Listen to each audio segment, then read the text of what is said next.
ಟ್ರಕ್ಕಿನಡಿಗೆ ಬಿದ್ದು ಅಪ್ಪಚ್ಚಿಯಾದ ಜೀವವಿಲ್ಲದ ಹೆಂಡತಿಯ ಶರೀರವನ್ನು ಬೈಕಿನಲ್ಲಿ ಕಟ್ಟಿ ಸಾಗಿಸಿದ ಪೊಲೀಸರು ತಡೆದ ಘಟನೆಯು ನಾಗಪುರ ಜಬಲ್ಪುರ ಹೆದ್ದಾರಿಯಲ್ಲಿ ನಡೆದಿದೆ. ಹೆಂಡತಿಯ ದೇಹವನ್ನು ಹೀಗೆ ವಿಲೇವಾರಿ ಮಾಡಿದ 35ರ ಈ ಗಂಟನ ಕೃತ್ಯವು ನಾಗಪುರ ಜಬಲ್ಪುರ ರಾಷ್ಟ್ರೀಯ ಹೆದ್ದಾರಿಯಲ್ಲಿ ನಡೆದಿದೆ. ಪೊಲೀಸರು ಇದನ್ನು ಚಿತ್ರೀಕರಿಸಿ ಆತನ ಬೈಕನ್ನು ತಡೆದಿದ್ದಾರೆ. ನಾಗಪುರದ ಲೋನಾರದಿಂದ ಮಧ್ಯಪ್ರದೇಶದ ಕರನ್ಪುರಕ್ಕೆ ಬೈಕಿನಲ್ಲಿ ದಂಪತಿ ಹೋಗುತ್ತಿದ್ದರು. ಹೆದ್ದಾರಿಯ ಮೋರ್ಪಟ ಎಂಬಲ್ಲಿ ಟ್ರಕ್ ಡಿಕ್ಕಿ ಹೊಡೆದಿದೆ. ಲಾರಿಯಡಿ ಬಿದ್ದು ಅಪ್ಪಚ್ಚಿಯಾದಳು ಹೆಂಡತಿ ಗ್ಯಾಸ್ರಿ.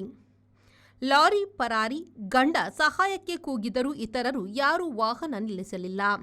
ಆಗ 35ರ ಗಂಡ ಅಮಿತ್ ಯಾದವ್ ಬೈಕಿಗೆ ಹೆಂಡತಿಯ ಮೃತದೇಹವನ್ನು ಕಟ್ಟಿ ಮಧ್ಯಪ್ರದೇಶದ ತನ್ನೂರಿಗೆ ಒಯ್ಯುವಾಗ ಪೊಲೀಸರು ಚಿತ್ರೀಕರಿಸಿ ಬೈಕನ್ನು ತಡೆದರು. ಆಮೇಲೆ ಮೃತದೇಹವನ್ನು ನಾಗಪುರದ ಇಂದಿರಾ ಗಾಂಧಿ ಮೆಡಿಕಲ್ ಕಾಲೇಜಿನ ಆಸ್ಪತ್ರೆಗೆ ಶವಪರೀಕ್ಷೆಗಾಗಿ ಕಳುಹಿಸಲಾಗಿದೆ. ಮಧ್ಯಪ್ರದೇಶದ ಸಿಯೋನಿಯಾ ದಂಪತಿ ಲೋನಾರಾದಲ್ಲಿ ವಾಸಿಸುತ್ತಿದ್ದರು. ಬೈಕಿನಲ್ಲಿ ಶವ ಒಯ್ಯುವ ದೃಶ್ಯದ ಕ್ಲಿಪ್ ಜಾಲತಾಣದಲ್ಲಿ ವೈರಲ್ ಆಗಿದೆ.